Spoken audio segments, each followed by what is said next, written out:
नमस्कार, मी प्रसन्न जोशी. बायोस्कोप मराठीच्या या भाऊ तोरसेकरांसोबतच्या गप्पांच्या भाग 2 मध्ये आपलं स्वागत. भाग 1 मध्ये आपण महाराष्ट्राचं राजकारण, लोकसभा निवडणुकीचा निकाल, समोर असलेल्या विधानसभा निवडणुका याबद्दल भाऊंची मतं जाणून घेतली. या एपिसोडमध्ये आपण भारतीय राजकारण, मोदी, भाजप, इंडिया या अनुषंगाने सुद्धा बोलणार आहोत. आपल्यासोबत आहेत भाऊ तोरसेकर, प्रतिपक्षाचे मुख्य वरिष्ठ संपादक आणि पत्रकार राहिलेले. भाऊ तोरसेकरांशी या गप्पा सुरू राहतील. भाऊ, पुन्हा एकदा स्वागत बायोस्कोप मराठीमध्ये. भाऊ, मी मुलाखतीची सुरुवात आपण जो आधी परवा आपल्या शिर्डीमध्ये एक मुलाखत झाली होती त्याच्यामधल्या एका प्रश्नाच्या तुम्ही कन्क्लूड केलेल्या उत्तरापासून माझा हा प्रश्न सुरू होतोय, कारण त्यापासून तुमची पत्रकारिता सुरू होते. म्हणजे मला एक बॅकग्राऊंडर सुद्धा या निमित्तानं भाऊ तोरसेकर पत्रकार त्यांचा सगळा काळ देईल. तुम्ही त्यात असं म्हणालात की मी मराठापासून सुरुवात केली पत्रकारिता, आचार्य तर आमचे संपादक होते, माझा तोच वारसा आहे, पुढे मागचं काही मला माहीत नाही. मला भाऊ आपल्याला असं विचारायचं आहे की हे फार मोठं स्टेटमेंट आहे, कारण मराठा प्रश्नच नाही, मोठे संपादक होते.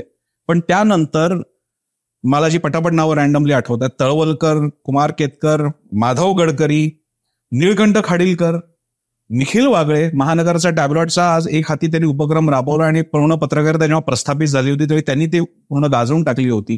अशी प्रचंड नाव आहे, त्याच्यातली तुम्ही किती सोयीच्या नुसार पिक करायला हरकत नाहीये, पण तुम्ही म्हणता की याच्यानंतर मी पुढचं काही मानत नाही, पाहत नाही.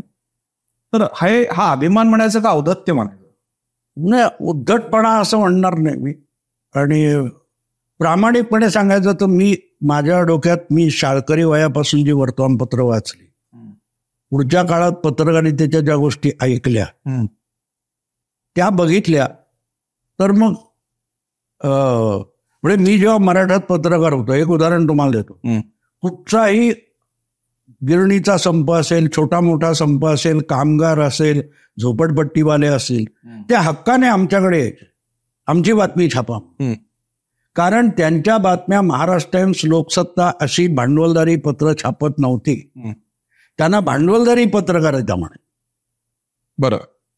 आणि दुसरी गंमत अशी की स्वतःला लेफ्टिस्ट बनवणारे हे सगळेच्या सगळे आमच्यासारख्या छोट्या वर्तमानपत्रात होते. कुठल्या काळात जी तुम्ही पत्रकारिता सांगताय त्याच्यात लेफ्टिस्ट सगळे भांडवलदारी पत्रकारितेत गेले. आणि त्याचं वर्णन गोविंद पानसरेंनी फार छान केले. पानसरेंच्या पुस्तकामध्ये एक परिच्छेद आहे फार सुंदर, की शोषित भरपूर चलाख असतात, ते शोषितांचा विचार मांडणाऱ्यांनाच आपले विचारवंत घोषित करून टाकतात. थोडक्यात शोषितांच्या विचार मांडायचे, प्रस्थापित व्हायचं पत्रकार म्हणून, शोषितांमध्ये आपलं काय ते बस्तान बसवायचं आणि मग ते बस्तान, ती प्रतिष्ठा ही भांडवलदाराला विकायची. याला आजची पुरोगामी पत्रकारिता म्हणतात. मी त्याचा विरोध आहे. म्हणून मी त्याला पत्रकारिता म्हणत नाही, मी त्याला अजेंडा पत्रकारिता म्हणतो. भांडवलदारांचे पत्रकार म्हणण्या इतकं काय ते पक्षपाती होते का? माधव गडकरींच्या काळात प्रश्न लावले जात नव्हते का? तळवलकर नव्हते का? तुम्ही म्हणतात की समजा निखिल वागळे यांची एक भूमिका असेल, पण त्याच्या मागची भूमिका भाजपचं हिंदुत्व वर्सेस प्रबोधनकार ठाकरेंचा वारसा घेऊन सांगणारी शिवसेना, ज्याच्या हयातीत बाळासाहेब म्हणाले असते की शेंडी जाणवायचं आमचं हिंदुत्व नाही. या भेदांच्या पलीकडे तुम्हाला एक कन्सेन्सस बनवावा लागतो, त्यातून ती भूमिका. आणि ही निखिल वागळेंनी पण जाहीर केली आहे. आजचे जे पुरोगामी त्यांच्याबरोबर गेलेले ठाकरेंबरोबर त्यांनी पण जाहीर केली. नाही का, मला सांगा, मग पूर्वी पण असं काय चुकीचं होतं? तुमच्याकडे रेफरन्सेस नसेल. मी ह्या सगळ्यांची कातरणं जमा करून ठेवतो. मी यांची कातरणं जमा करून ठेवली. किणी प्रकरण, रमेश किणी प्रकरण झाल्यानंतर ज्या प्रकारचा कॅम्पेन माध्यमांनी चालवला, तो राज ठाकरेला किंवा ठाकरेंना खच्ची करण्यासाठी होता. तिथे तुम्ही नॅरेटिव्ह कुठला आणलात?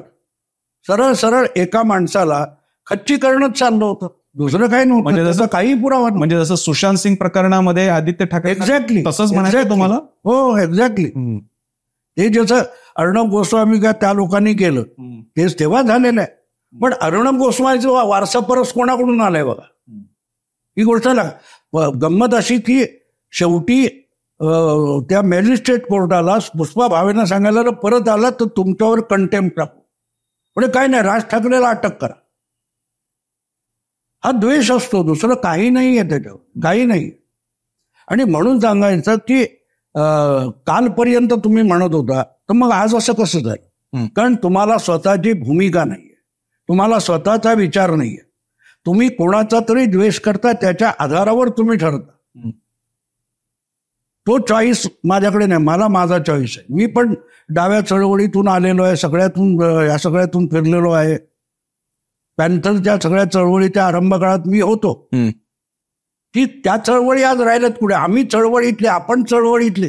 अरे चळवळी म्हणजे तुम्ही काय केलं सांगा ना मला. पण मग मणिपूरला पीएम जात नाहीत, इतक्या सगळ्या घटना घडून सुद्धा पीएम बऱ्याच ठिकाणी जात आहे.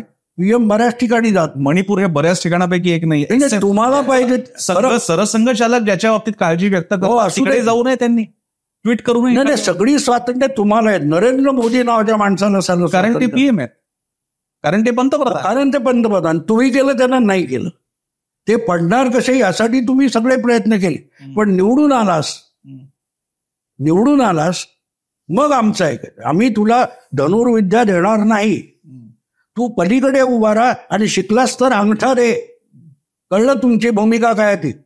आम्ही तू पडणार हेच सांगत बसणार, तुला पाडायचा प्रयत्न करणार, पण तू निवडून आलास की तू आमचा एकलव्य, तुला गुरुदक्षिणा दिली पाहिजे. आणि हा तुम्हाला अंगठा दाखवतो. हे माझं अनालिसिस आहे. संघाने मोदी घडवला असं मी मानत नाही. संघाने त्याला ट्रेंड केलं. आचरेकरांनी सगळ्यांना ट्रेंड केलं. त्याच्यात एक होता सचिन तेंडुलकर, बरोबर आहे. पण सचिन तेंडुलकरला विक्रमवीर बनवणारे त्याच्या विरुद्ध खेळलेले सगळे खेळाडू आहेत. आजचा मोदी जो तुम्हाला दिसतोय तो त्याच्या विरोधकांनी घडवलेला आहे. हे सगळे द्रोणाचार्य आहेत त्याच्या विरुद्ध बोलणारे. आणि सरसंघचालक विरोधक असं कुठे मी म्हटले, विरोध बोलत. गेल्या काळातली त्यांची 2 विधानं मी रेफरन्स म्हणून सांगतो. एक मणिपूरची त्यांनी व्यक्त केलेली काळजी जी खूप स्ट्रॅटेजिक वेळेला केलेली आहे त्यांनी व्यक्त, आधी केली नव्हती. आणि दुसरी गोष्ट म्हणजे देवत्व लोक तुमच्यातलं ओळखतात. तुम्ही देवत्वाच्या दिशेने प्रवास करायचा असतो, लोक तुम्हाला देव म्हणतात. स्वतः आपण देव असल्यावर म्हणू नये. आणि याचा सरळ संबंध लावला गेला तो म्हणजे मोदींच्या त्या नॉन बायोलॉजिकलच्या रेफरन्ससाठीला तो जोडला गेला. मग या विधानांकडनं काही क्यू घ्यायचा की नाही? घ्या ना, तुम्हाला कोणी अडवलेलं आहे? या देशात स्वातंत्र्य आहे. तुम्हाला कशाचे आता मला सांगा, जेवढं राहुल गांधींनी तिकडे जाऊन काय काय केलं त्याचं गवगवा केला जातो का नाही केलं जात?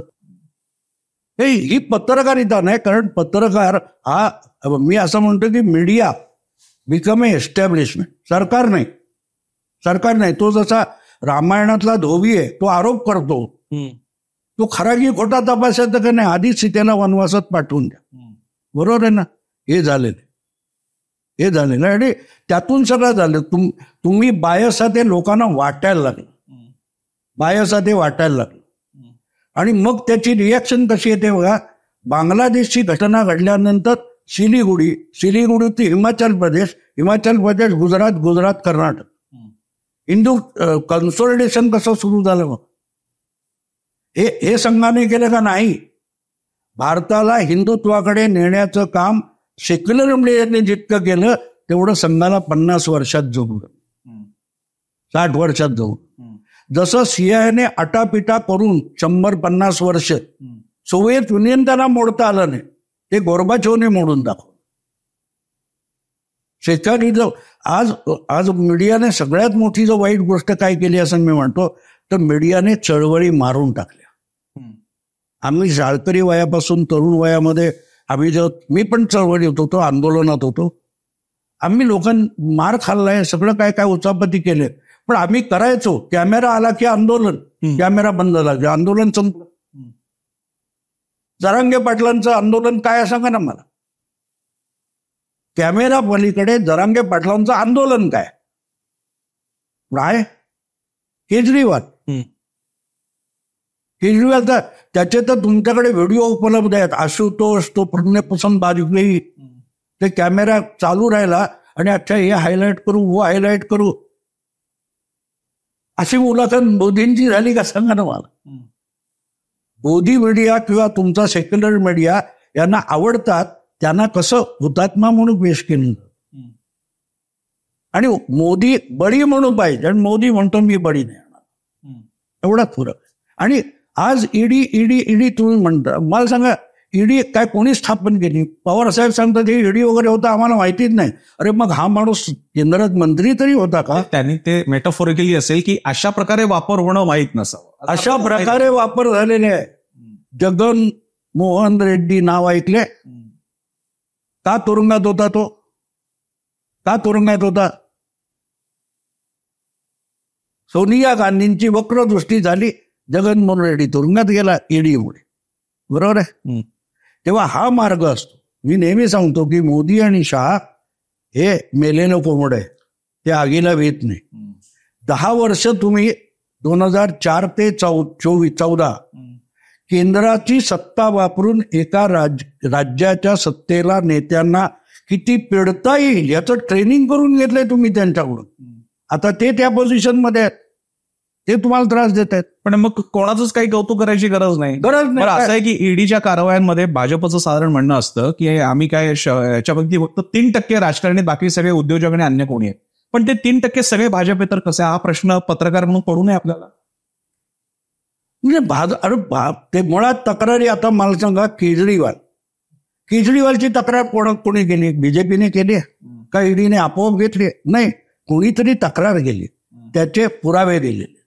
ते पुरावे देणारे, तक्रार करणारे काँग्रेसवाले. आता बीजेपी आले कुठे? पण काँग्रेसच्या दिल्लीच्या नेत्याने केलेली तक्रार स्वीकारून पुरावे घेऊन ईडीने कारवाई केली. बीजेपीचा संबंध काय हो? सांगा ना मला. दलित होता म्हणून गुन्हेगार होता. चातुर्वर्ण्य कसा असतो? दलिताने गुन्हा करायची गरज नसते, तो दलित आहे हा गुन्हा असतो. बरोबर आहे ना? कचूक बोलतोय मी चातुर्वर्ण्याच्या बाबतीत. चातुर्वर्ण्यामध्ये असं बरोबर आहे म्हणून काही जाती. तसं गंमत असं आहे की बीजेपी सत्तेत आहे म्हणून बीजेपी गुन्हेगार आहे, आणि त्यांची मशिनरी काँग्रेसच्या नेत्याने वापरून केजरीवालच्या मागे ईडीचं झेंगट लावलं, तर बीजेपीला का धरता हो तुम्ही? कोणीतरी तक्रार द्यावी लागते.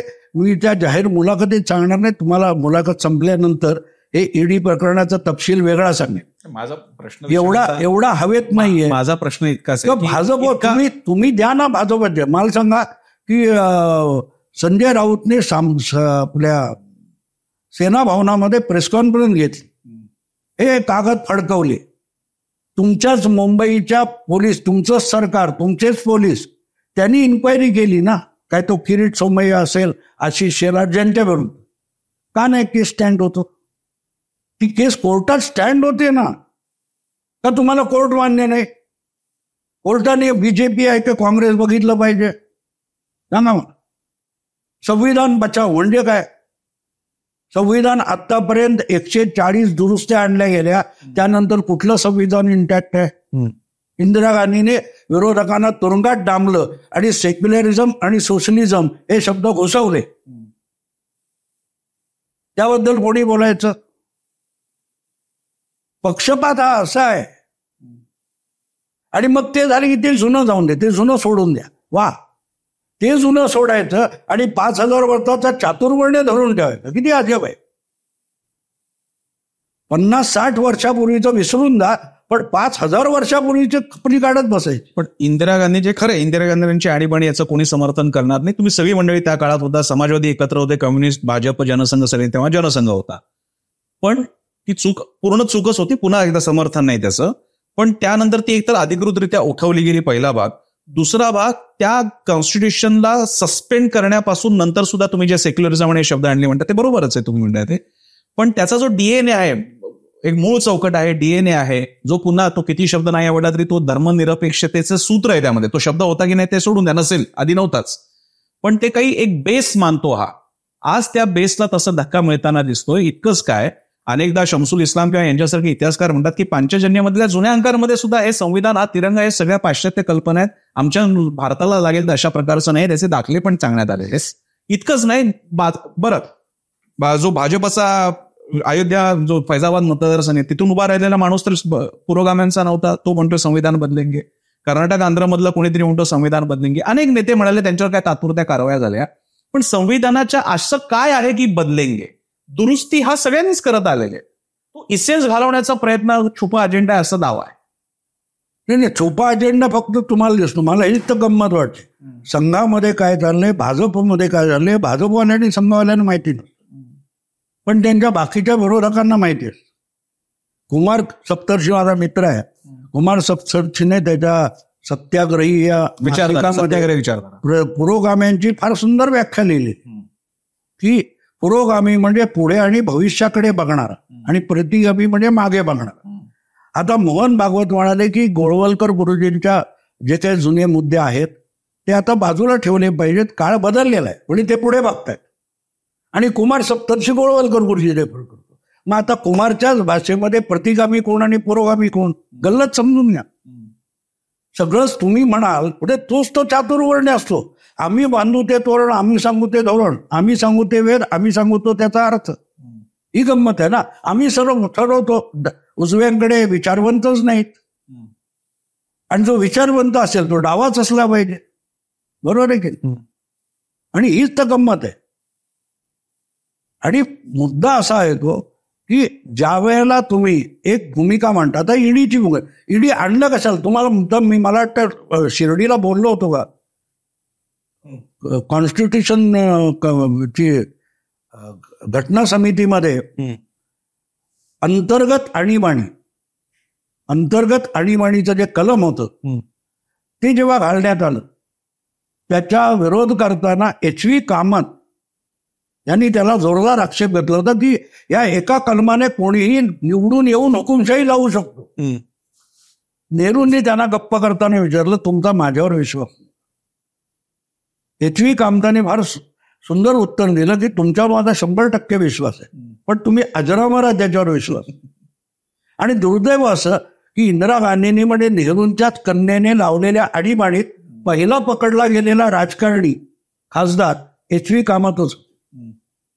आता या सगळ्या अनुभवातून गेलेले आणि एकत्र तुरुंगवास भोगलेले भाजप आणि समाजवादी एकमेकांच्या उरावर बसतात आणि काँग्रेसला परत जीवदान देतात. काँग्रेस हा आउटडेटेड पक्ष आहे, विषय आहे. काँग्रेसची आयडिओलॉजी काय मला सांगा. काँग्रेसची आयडिओलॉजी कुठे? या देशामध्ये भाजप आणि मार्क्सिझम हे दोनच आयडिओलॉजिकल पक्ष आहे की ज्यांचं टोटल हिंदुत्व आहे, यांचं टोटल काय ते वेस्टर्नाइज मार्क्सिझम आहे. बाकीचे आयडिओलॉजी कुठे? यातलं थोडं उचल, त्यातलं थोडं उचल. त्या उडप्याच्या हॉटेलात आपण गेलो की उडीद आणि तांदूळ एकत्र नासवायचे, त्याचे 22 पदार्थाची यादी लिहिलेली असते. साला असतात उडून तसा यांच्या सगळ्यांची आयडिओलॉजी. म्हणजे पवारांची आयडिओलॉजी आणि काँग्रेसची आयडिओलॉजी फरक काय? पण मी वेगळा आहे. म्हणजे या व्यक्ती केंद्रित पक्ष आहे आणि ते आयडिओलॉजीवर बोलतात. पण त्यांच्यामध्ये एक अंत, म्हणजे हे सगळे ज्याला संपूर्ण इंडिया ब्लॉक आहे त्यामध्ये सगळ्यांच्या काही बेसिक धारणा समान आहे. देशाचं स्ट्रक्चर, सेक्युलरिझम परसे जो शब्द आहे त्याच्यातली जी मूल्य आहे, आणि याद्वारे म्हणजे उदाहरणार्थ भांडवलशाहीचा जास्त त्याच्यावरती वर्चस्व नसावा, लोककल्याणकारी जनता असा, म्हणजे लोककल्याणकारी सरकार असावं, ज्याला आधी भाजप म्हणत होते रेवडी कल्चर. आणि आता सगळ्या रेवड्या कशा दिल्या जातात ते आपण बघतोय. किसान सन्मान नाही, पण समजा लाडकी बहीणपासून, सुभद्रा योजनापासून, विमा योजना, आणि त्या चांगल्या आहेत, तसं असलं पाहिजे. या गोष्टीचा सगळा आणि त्याच्यावरचा ती आयडिओलॉजी. विंदा करंदीकरांची एक सुंदर कविता आहे, देणाऱ्याने देत जावे, घेणाऱ्याने घेत जावे, घेता घेता एक दिवस देणाऱ्याचे हात घ्यावे. मुद्दा इतकाच की द्यायला हरकत नाही, घ्यायलाही हरकत नाही, पण देणारही असावं लागतं आणि देणाऱ्याला कुठून तरी यावं लागतं ना. आता अदानी आणि अंबानी जर वेल्थ क्रिएशन करणार नसतील तर तुम्ही देणार कुठून? सांगा मला. वेल्थ क्रिएटर्स वाढवावेत ना. तुम्हाला आहे, तुम्ही चालवा, कोणी अडवलंय तुम्हाला? मला जेव्हा मी अनेक 29 नोकऱ्या सोडल्या, पेपर बदलले, 2-3 चांगले चालले, मला सगळं विचारलं, अरे तू एवढं करून शेवटी तुला काय मिळालं? अरे भांडवल त्याचं होतं, बुडालं असतं. मी सुरू करून 2-3 पेपर बुडाले, पण ते बुडालेलेच माझा हिस्सा होता का? नाही, चालल्यात माझा हिस्सा पाहिजे. याला भंपकपणा म्हणतात, भंपकपणा म्हणतात. धीरूभाई अंबानी किंवा अंबानी, अदानी हे काय चोरीबारी केले का? कायद्याच्या चौकटीत बसून गेले ना सगळं. मग कायदे कशाला बनवलेत तुम्ही? आणि त्या पळवाटा का ठेवल्यात? त्या आम्हीच ठेवणार. म्हणजे हे सगळी लोकशाही इतकी चायलिश आहे, या कपाटामध्ये हे खेळणं तुझे हात लावू नका असं झालं ना. कायदा आहे, पण तो कोणी वापरायचा हे जर तुम्ही सिलेक्टिव्हली करायला गेलात नाही चालत. मला का तुम्ही तर म्हणतो की ईडी सीबीआय या लोकांनी मीडियामधल्या बड्या बड्या लोकांवर पहिले राहाडी घालावे. कुठून आणलं सांगा बाबा. त्या धाडी पडू नये म्हणून तर गोदी मीडिया तयार झालाय. नाही तेच आहे, गोदी मीडिया तयार झाला असा आरोप आहे. जे कोण आहेत ना तेही सगळं संगणमताने चालतो. अजून लक्षात घ्या, मोदीचं सरकार आलं, बहुमत आलं, पण एस्टॅब्लिशमेंट तीच आहे. एस्टॅब्लिशमेंट तीच आहे ना. ती सगळं मोदीला यशस्वी होऊ देईल असं नाहीये. 70 वर्षाचा, आता मी आज थोडासा आजारी होतो रात्री, मी सगळा बरा झालेलो नाही ना, माझ्या प्रॉब्लेम माझा आत्ता चालू आहे. तसा 70 वर्षात इतकं पाझरवलेलं आहे करप्शन, सिस्टमॅटिक करप्शन आहे. मी तुम्हाला सांगतो, मी त्या साताऱ्याच्या खेड्यामध्ये जातो, तिथे करप्शन किती लेवल. म्हणजे सरकारने अनुदान दिलंय, तुमची जमीन आहे, त्या जमिनीमध्ये त्या जमिनीची झीज होऊ नये म्हणून जी काय असते मनरेगा, त्याच्यानुसार ते काम करायचं. ते येऊन ते बंजारा लोक ते काम करतात आणि 100 रुपयातले 80% त्यांना रक्कम देतात आणि माझ्या जमिनीत मला दिलेले कमिशन तोच मालक खातो जमीन. किती आपण व्यवस्थित करप्शन निर्माण केलेले, व्यवस्थित. आता हे बदलायला वेळ लागेल ना, हे बदलायला वेळ. 1600 कायदे मोदींनी आतापर्यंत सत्तेत आल्यापासून रद्द केले, तर ते आधी का केले नव्हते? 69 साली इंदिरा गांधींनी काय त्या बँकांचं राष्ट्रीयकरण केले, कम्युनिस्टांनी सोशलिस्ट मोरासारखे पिसं लावून नाचले.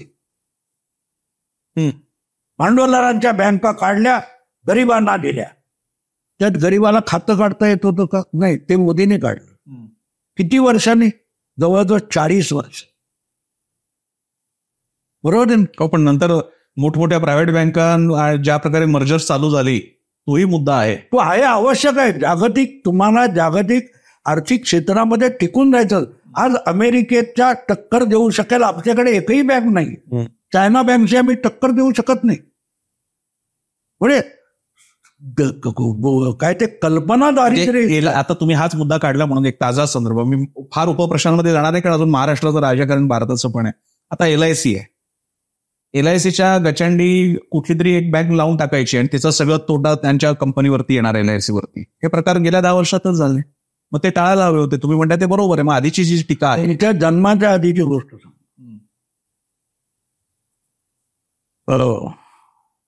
वडापाव सुरू झाला 66-67, 12 पैसे होता वडापाव टपरीवर. आज किती आहे? 12 रुपये. ही 100 पट महागाई कशी झाली हो? कशी झाली? अशीच झाली. तुम्ही सांगताय अशीच झालेली. नीरव काय तो मोदी, विजय माल्या पळून गेले, बरोबर आहे. पण त्यांना इतकं कर्ज दिलं कोणी? मोदींनी दिलं का? नाही दिलं. कोणी दिलं होतं? मनमोहन चाचांनी दिलं होतं. म्हणजे मी तिजोरी उडून देणार, लुटून दा म्हणणार, आणि ती लुटून गेल्यानंतर वाचवांना म्हणत तू त्याला जाऊ कसं दिलं रे? बरोबर आहे ना. मोदीच्या काळात यापैकी कोणाला असे पैसे बँकेचे लुटू दिलेले मला दाखव. पण खापर मोदीच्या नावावर पडायचं. पैसे दिले कोणी? मनमोहन सरकारने दिले. त्या मल्ल्याची ईमेल आहे, त्याने आभार मानलेत मनमोहन सिंगचे की माझी कंपनी वाचवायसाठी तुम्ही मला बँकेकडून कर्ज दिलं, त्याबद्दल आभार. आणि मल्ल्या पळून गेला. अरे पण त्याला डबोला दिलं कोणी? याच्यावर चर्चा होते का? नाही होत. आणि चर्चा नाही करत तोही गोदी मीडिया आहे, जो मनमोहन चाचाला किंवा मनमोहन सरकारला पाठीशी घालतो, तो गोदी मीडिया. किती अजब आहे बघा. तो चालायचं आहे. काय असतं, पाखंड लोकांना आवडतं. एक लक्षात ठेव. माझ्याकडे एक मल्होत्रा म्हणून, मी ब्लीड्समध्ये असताना आमच्याकडे जादूगार आहे, आणि तो सगळं असं काय तर करंजिया हा सत्यसाईबाबांचा भक्त होता. तर तो एकदा ह्याला घेऊन गेला आणि जे सत्यसाईबाबा काढून दाखवायचा तो मल्होत्रा काढून दाखवायचा. तर तो नंतर आम्हाला भेटला होता स्टाफला वगैरे, तो बोला क्या भगवा कपडा पहनूंगा तो मैं भी सत्य साई बन सकता, लेकिन मैं सच्चाई बताना चाहतो तो लोग सुनते नहीं, उनका सुनते. तर त्याने किस्सा सांगितला, त्या दिवशी जर सत्य साईबाबांनी अशी चमत्कारातून जिलबी काढली असती तर मी काढू शकलो नव्हतो, कारण ते काय काय काढतात ते मला माहिती होतं, तेवढं मी रेडी केलं. तर मुद्दा तो आहे, पाखंड आवश्यक असतं. पाखंड कोणाचंही असो, मोदींचा असो, तुम्ही काहीतरी उदात्त करताय. लक्षात ठेवा की तो जो अजमल कसाब आणि त्याच्यावर 10 लोक आले, ते आपण गुन्हेगार मानतो, पण ते काहीतरी उदात्त कार्य करायला आले होते. की तू काही काफिरांना मारलंस तर थेट स्वर्गात जाणार आहेस, ही उदात्त कल्पना आहे त्याच्यात. तेव्हा तुम्ही उदात्ततेचं पाखंड उभं करा, लोक त्याच्यामध्ये धावतात. त्यामुळे त्या एका विशिष्ट वयामध्ये 15 पासून 25-30 या वयामध्ये तुम्ही मार्क्सवादी कम्युनिस्ट असणं भाग असतं, पण यू वॉन्ट टू डिफाय समथिंग. ते वय असं असतं, तुमचे हार्मोन्स बदलत असतात, शरीराची रचना बदलत असते. अशा वेळेला हे कोण शिकवणार आहे असं वाटत असतं. आणि त्यावेळेला मग कम्युनिस्ट तत्वज्ञान हे तुम्हाला भुरळ घालू शकतं. पण जेव्हा हळूहळू पुढे सरकतात तेव्हा तुमच्या लक्षात येतं हे सगळं पाखंड आहे. त्यामुळे हे पाखंड चालतं आणि प्रत्येक पिढीत चालणार आहे. गरिबी ही 1000 वर्ष मागे जा होती, 1000 वर्षानंतर सुद्धा गरिबी असणार आणि ती गरिबी हटवण्याचा धंदा चालत राहणार. तुम्ही हा जो म्हणजे तशा सुद्धा बोलण्यातून आहे किंवा मी तुमचे प्रतिपक्षाचे काही एपिसोड्स बघितले मुलाखतीच्या बॅकग्राऊंडवर भाऊ, पण भाजपचे आता त्या लाडकी योजनेच्या अनुषंगाने असं विचारतोय मी, पण भाजपचे भाऊ लाडके भाऊ कसे काय झाले इतकं? मला माहिती आहे ना, मी पक्षपात म्हणू की नाही, कारण तुम्ही पत्रकारात आहे, तुम्ही मान्यच करतोय, पत्रकार निष्पक्ष असायलाच पाहिजे असंही नाही, तो पक्षपाती असू शकतो, पण भाजपच का इतकी बाजू का घेताय आपण?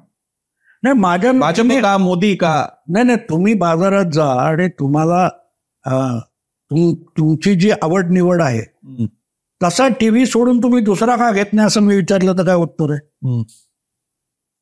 मला या देशाविषयी ज्या कल्पना आहेत त्या दिशेने जो पक्ष घेऊन जाईल मी त्याचं स्वागत करू, मी त्याचं समर्थन करणार. मी भाजपसाठी पक्षपात करतोय असं होत नाही, माझा चॉईस आहे. आणि मला आठवतं राखे लेले, आम्ही सकाळमध्ये होतो, राखे लेले आमचे म्हणजे तिथे मठामधून रिटायर झाल्यानंतर यायचे, तर त्यांनी एकदा छान माझ्याविषयी म्हणाले, भाऊचं कसं आहे माहिती का, भाऊ शिवसेनेचं समर्थन करत नाही, शिवसेना भाऊला पाहिजे तशी असेल तेव्हा तो समर्थन, तसं माझं आहे. आणि तसं प्रत्येकाचं असतं. सध्या भाजप हा आवडता पक्ष आहे. आवडता पक्ष म्हणजे माझा जो स्कीम ऑफ थिंग्स आहे त्याच्यात तो बसतो. नसेल त्या दिवशी भाडवाने गेला भाजप, काय होतं म्हणजे मी काय भाजपाला बांधलेलं नाही, मी भाजपाला बांधलेलं नाही. पण मोदींच्या उदयानंतरचा भाजप आहे का अटल बिहारींच्या काळातला पण आवडत होतं? नाही, अटल बिहारींच्या काळात जोडलंय. अहो, मोदींच्या काळात 2014ची युती मोडल्यानंतर माझ्या ब्लॉगवर तुम्हाला कमीत कमी 50-60 लेख सापडतील. मी भाजपला जाम धुवून टाकले, कारण भाजपने युती मोडणं हे भाजपसाठी हार्मफुल असं माझं मत आहे. आज त्याची किंमत ते मस्त आहे. आणि त्याच्या खाली भाजपवानी मला घातलेल्या शिव्या या माझ्या ब्लॉगच्या खाली तुम्हाला बघायला मिळतील. पण तेव्हा भाऊ भाजपचा कसा नव्हता, तेव्हा मी शिवसैनिक होतो, बरोबर. मुद्दा असा असतो माझं, मी पण पवारांवर टीका करतो, काँग्रेसवर टीका करतो, माझी लाईन क्लिअर असते की जर काँग्रेसचा नेता काँग्रेसला हानी होईल, त्याच्या भूमिकेला नुकसान होईल असं बोलत असेल, मी त्याच्यावर टीका करणार. माझी आयडिओलॉजी त्यांनी घ्यायची नाही, माझे विचार, माझी भूमिका घ्यायचं कारण नाही. पण तो जेव्हा त्याचंच नुकसान करतो तर त्याला रोखलं पाहिजे. आत्महत्या करणं हा गुन्हा आहे, त्यापासून माणसाला रोखतो आपण, बरोबर आहे. तसं मी रोखत असतो. एक म्हणजे राज्याच्या राजकारणाकडे येण्यापूर्वी, कारण तुमच्या बोलण्यामधला मोठा पार्ट लोकांना आवडणारा राज्याच्या राजकारणाचा असेल त्याची मला कल्पना आहे, पण केंद्राचा आता 10 वर्ष झालेली आहेत आणि तिसऱ्या टर्मची 100 दिवस झालेली आहे. या 10 वर्षात तुम्ही कसं पाहता 2014 ते 2024? आता खूप मोठे बदल झालेत. एक गोष्ट म्हणजे काश्मीरमध्ये पोरं टोरं सुद्धा सैनिकावर दगड मारत, आता दिसत नाही. बरोबर आहे. हुर्रियत कॉन्फरन्स हा शब्द गेल्या 4 वर्षात मी कुठच्या मीडियामध्ये कुठच्या वर्तमानपत्रामध्ये वाचला नाही. याला आपण बदल वाढणार आहोत की नाही? असे खूप बदल, बारीक बारीक बदल झालेले. मोदींनी 2014ची निवडणूक लढवली तर साधारण 80 पासून पुढची 25-30 वर्ष 2014 पर्यंत आपण बघितलं तर निवडणुकीचा अजेंडा काय असायचा? बिजली, सडक, पाणी. बरोबर. 14 पासून आता आपण 10 वर्षांनी बघतोय की गेल्या निवडणुकीत बिजली, सडक, पाणी, अन्न, वस्त्र, निवारा गायब. एवढा तर बदल मोदींनी केलाय मानवला. आपला आता तुम्ही गेली 15-20 वर्ष बघताय, काँग्रेसने नाही केलं म्हणून भाजप सरकारनं मुंबई गोवा हायवे बदललेला नाही. 55 वर्ष गरिबी हटावची घोषणा झाली. मग गरिबांना आता 8,500 रुपये राहुल गांधी का देतात ते विचारा ना. तुझ्या आजीने तर गरिबी हटवली होती. तुला आजी होती तर माहिती का, हे राहुलला कोणीतरी प्रश्न म्हणून विचारला का तुम्हाला मोदींची मुलाखत पाहिजे, राहुलची मुलाखत घ्या आणि त्याला विचारा, बाबा रे तू 8,500 रुपये ज्या खात्यात टाकणार आहे ती तुझ्या दादीने काढली की पप्पाने काढली की मनमोहन चाचांनी काढली? हा प्रश्न कोणीतरी विचारला का राहुल गांधीला? गोड गोड प्रश्न विचारणारे राहुल गांधी नाही आहेत ना. आणि राजदीपने सुद्धा थोडा प्रश्न विचारला, ये देखो बीजेपी का अब बैच क्यों नहीं लगाते, राजदीपला बोलले ना राहुल गांधी. व्हिडिओ आहे त्याचा. राजदीपला त्यांनी टोकलं, तू बीजेपीचा आहेस का? एक साधा सरळ प्रश्न विचारलो.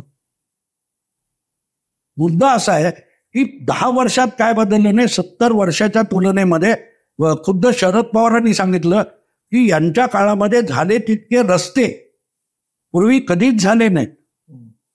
आणि हे बघण्यासाठी ना आपल्याला पत्रकार असावं लागत नाही. मी तुम्हाला म्हणतो 18च्या निवडणूक 2019च्या निवडणुकीपूर्वी मी आसामला गेलो.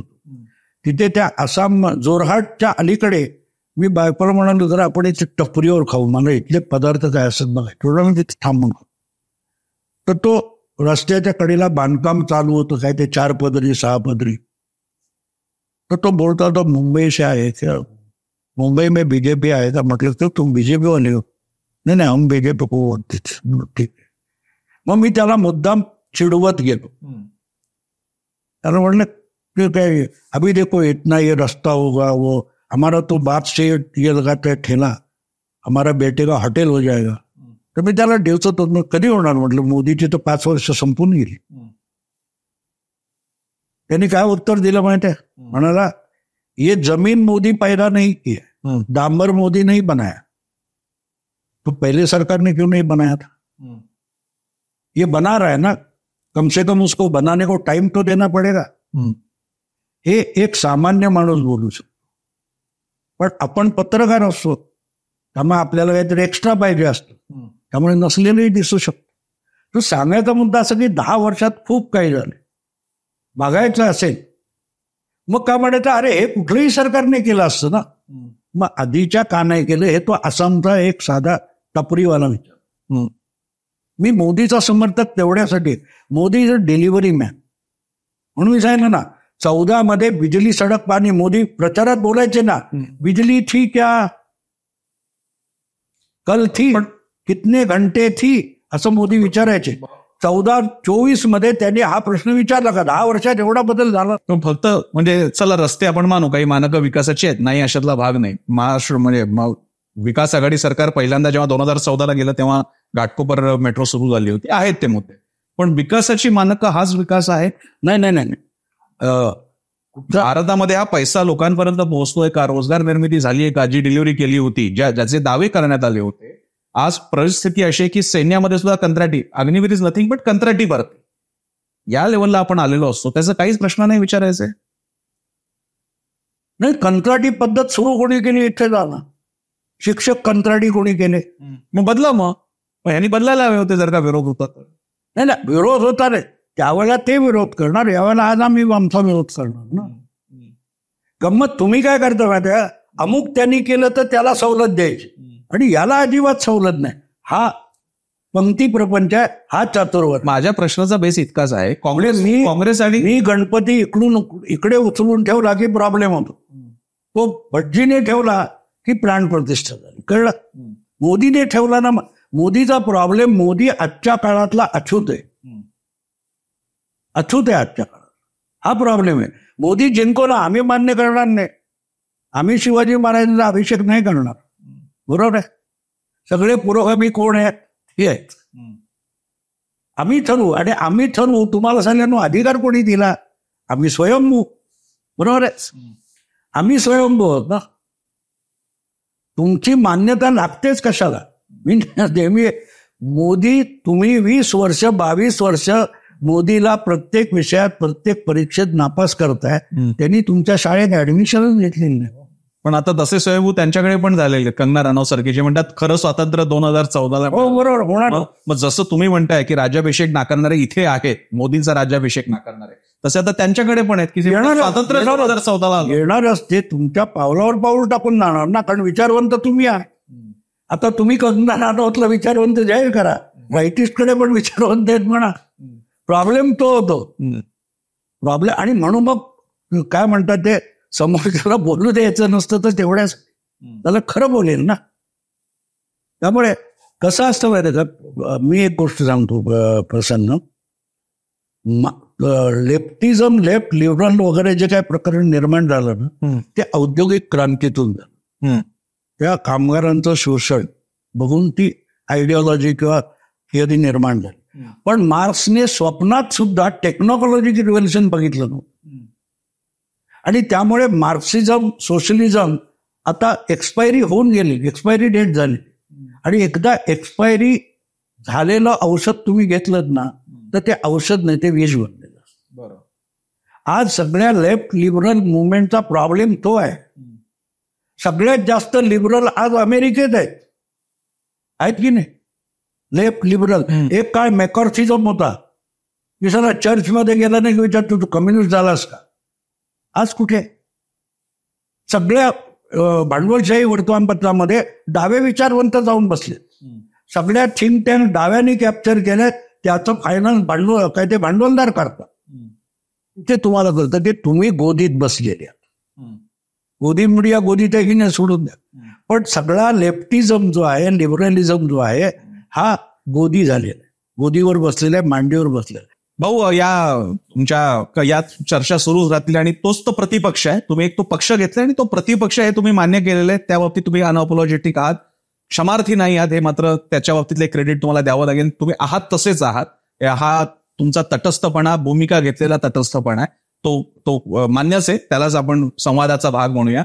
भाऊंबरोबरच्या मुलाखतीत या दुसऱ्या भागामध्ये राष्ट्रीय आणि मोदींच्या, खास करून भाऊंचा आवडता विषय मोदी आहेत, भाजप आहेत, त्यांची सत्ता आहे, याबद्दलच्या भागात, या दुसऱ्या शेवटच्या भागात आपण इथेच थांबतोय. भाऊ, तुम्ही वेळ दिला बायोस्कोपला या सविस्तर मुलाखतीसाठी, त्यासाठी आभार. बायोस्कोपमध्ये इथेच थांबूयात. पॉडकास्टमध्ये दरवेळी वेगळा विषय, वेगळी व्यक्ती घेऊन पॉडकास्टमध्ये भेटत राहू. आणि नेहमीप्रमाणे पुन्हा आठवण, बायोस्कोपला फॉलो करा, सबस्क्राईब करा युट्यूब चॅनलला, आणि पाहत राहा बायोस्कोप मराठी.